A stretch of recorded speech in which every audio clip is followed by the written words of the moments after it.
Welcome. This is not a test. Ladies and gentlemen, we are back. Welcome to the show. Oh my God, it feels great to be in this seat doing this again. I am your host, Lionel Seward. Welcome back to the Cripple Cast. And we got some news for you today, some hot topics, and of course, some events from all around the world, from hockey to professional wrestling for today's show. So let's get right into it. Of course, as a Calgary fan, the hot topic as of late is Gaudreau leaving and signing with Columbus. Blue Jacket Johnny, if you will. And sadly for Flames fans like myself, it seems like Matthew Tkachuk is soon to follow out the door in a trade by the end of the week, according to certain industry insiders. And I'm going to be honest, I'm not overly surprised. Once Gaudreau left, I think the cracks started to form, and now the Flames are going to go into full rebuild mode, which could be good and could be bad. It just depends how things go. Really, we could have some young guns as long as we keep them in Calgary, which Calgary has seemed to have an issue with over the years, is trading away talent just as they really start to hit their stride. And I'm hoping we can kind of break that cycle. But we'll see. All right. And now on to the pro wrestling side to begin with. Let's talk about Monday Night Raw from earlier this week. Yesterday at the day of recording this. So that would have been the July 18th episode of Raw, for those of you who are wondering. What a mess is all I'm going to say, is to start off. What a mess that was. And really, it makes me concerned for SummerSlam, and it doesn't seem like I'm the only one, but we'll get into that later in the show. So Monday Night Raw. What a disaster. Whether it's the, of course, championship scramble, that is what became of the 24/7 scene with champions like Alexa Bliss, who is a great wrestler. Don't get me wrong, I love Alexa Bliss. And oh my God, that whole wrestling, like that whole 6 women almost title gauntlet, that is what it became with the 24/7 title, was just a disaster. I mean, I love the idea of the 24/7 championship. First of all, the design of the belt's horrendous.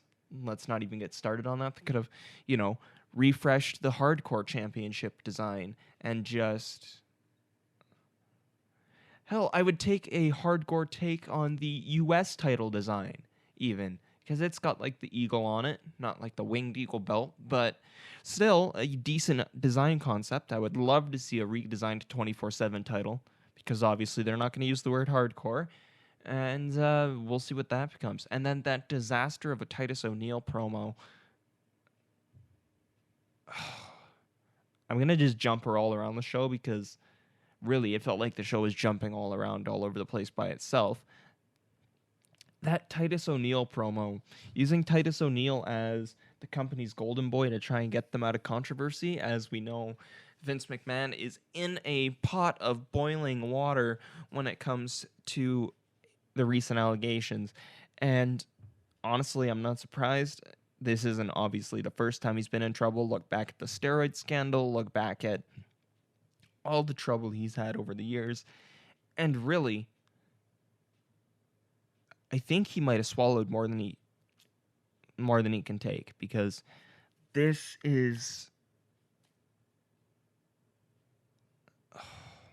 might be the final nail in the coffin for Vince McMahon, which could be a good thing. I mean, we just saw the end of the PG era here recently, so I mean, and that's a long time coming. I mean, I grew up with the PG era, so I know my take really probably doesn't matter to the most. But to me, this could be a good change in the product. On to a, I guess, currently contracted WWE talent. Who, however, we'll get into this. Big E from the New Day, of course, my favorite member of the New Day, if I'm being honest. Absolute star potential with Big E, but he has stated that he is content with never wrestling for the WWE again. Now, whether that means he wants to go somewhere else, we'll see. I mean, he's still under contract for quite a while, if I'm not mistaken. Or if he just wants to go into a more backstage role once he gets back from, of course, people know about that neck injury that he suffered. Again, my prayers go out to him for a quick healing process, and I, of course, as a big fan, do want to see him back in the ring one day. But if he's content with never wrestling again, who are we to stop him? So you know what? Maybe he'll become a producer. Maybe he'll become a manager, and he's got the charisma and the energy for it. So I could see him coming back in like a managerial role for the New Day, almost like what Xavier Woods used to do. But they could even have him potentially wrestling a lesser schedule as like the muscle for the New Day, just occasionally coming out to rough people up, that type of thing, and that would be wonderful. I mean, and it'd be easier on him. Getting him working the Brock Lesnar type schedule of only showing up occasionally even would, in my opinion, help him out if he does ever decide to wrestle again. But it's all up to him, and I guess the WWE at this point, when and if he'll come back.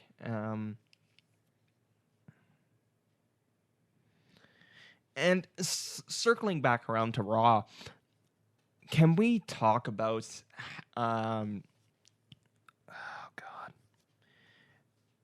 they destroyed Seth Rollins' finisher. Absolutely destroyed it.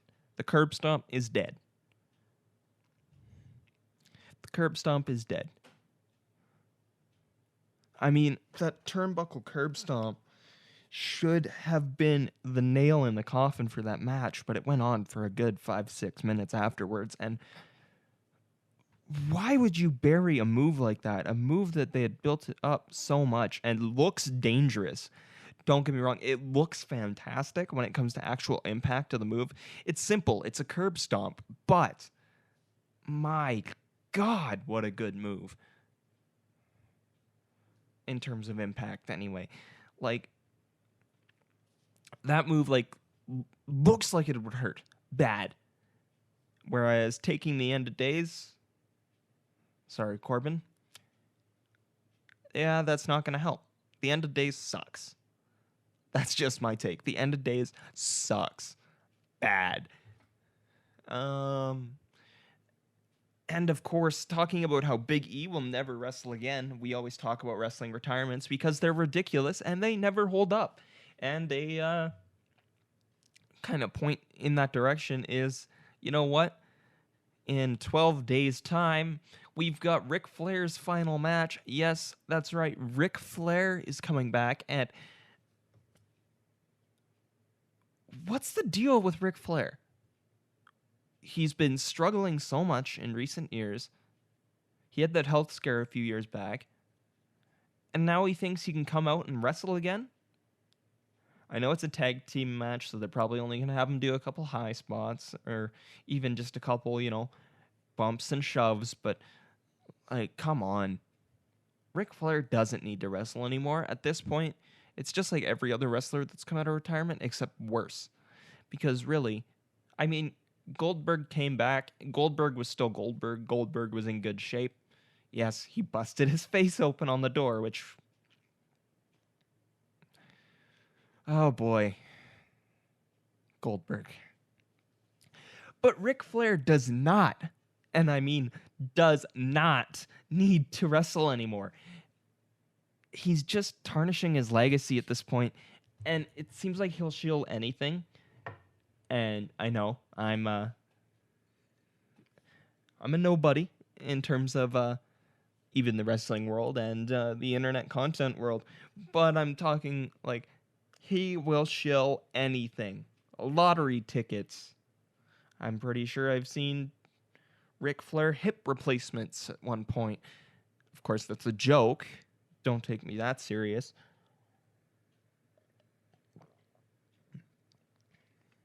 But the man will try and sell you anything. And I mean, yes, this match is going to be a draw whether we like it or not. Because fans are going to want to see Ric Flair. And I'm interested to see what Jeff Jarrett does. Being that it's so close to WrestleMania, being that he's the special guest referee between the Usos and the Street Profits, and then wrestling another company's match, like headliner match in the tag team match against Ric Flair. We'll see how that goes, and we'll see what happens with that match. I, of course, will be watching it, and will give my thoughts after the match, of course. So stick around for that. And in basketball news, which I know this is a sudden switch, but in basketball news, LeBron, of course, taken to the court in the Drew League, which he went off completely, which no one's surprised by that. And, I mean, it's good off-season training, of course, and you know what?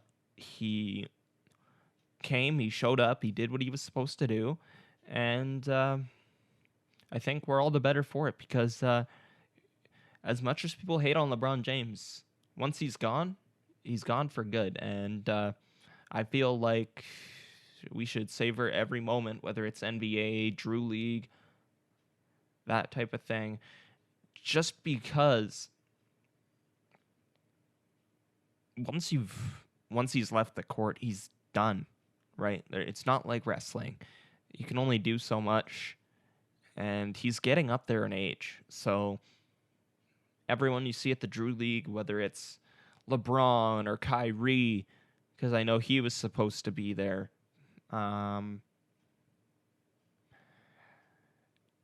Just enjoy it while it lasts, guys. Staying with basketball in the NBA now. In recent news, Charlotte Hornets player Miles Bridges is in the news again, being charged with felony domestic violence and child abuse, which is just terrible. I mean, my God, man. He had everything set up, and he wanted that max contract, and then he goes and does this. And the Hornets came out with a statement. We are aware of the charges that were filed today against Miles Bridges. These are very serious charges that we will continue to monitor. As this is a legal matter, we will have no further comment at this time. And I mean, that's all they can really say until he's convicted or the charges are dropped. But I mean, in the coming days, I don't see much going right in the direction of Miles Bridges. And I mean, I think we're better for it, because if this comes out as true, and seems like it is, then we're better off not seeing him in the league, in my opinion. Because nobody wants somebody like that playing in a league with such a big fan base. He can go back to playing street ball. Or do his rap career, which was also an option, I guess. Well, that does it for this episode of the Cripple Cast. I want to just say again, welcome back. I've missed you all. And you know what? I'll see you guys in the next one. It'll be sooner than you think, I believe. So stick around and stay tuned, because I won't be going far.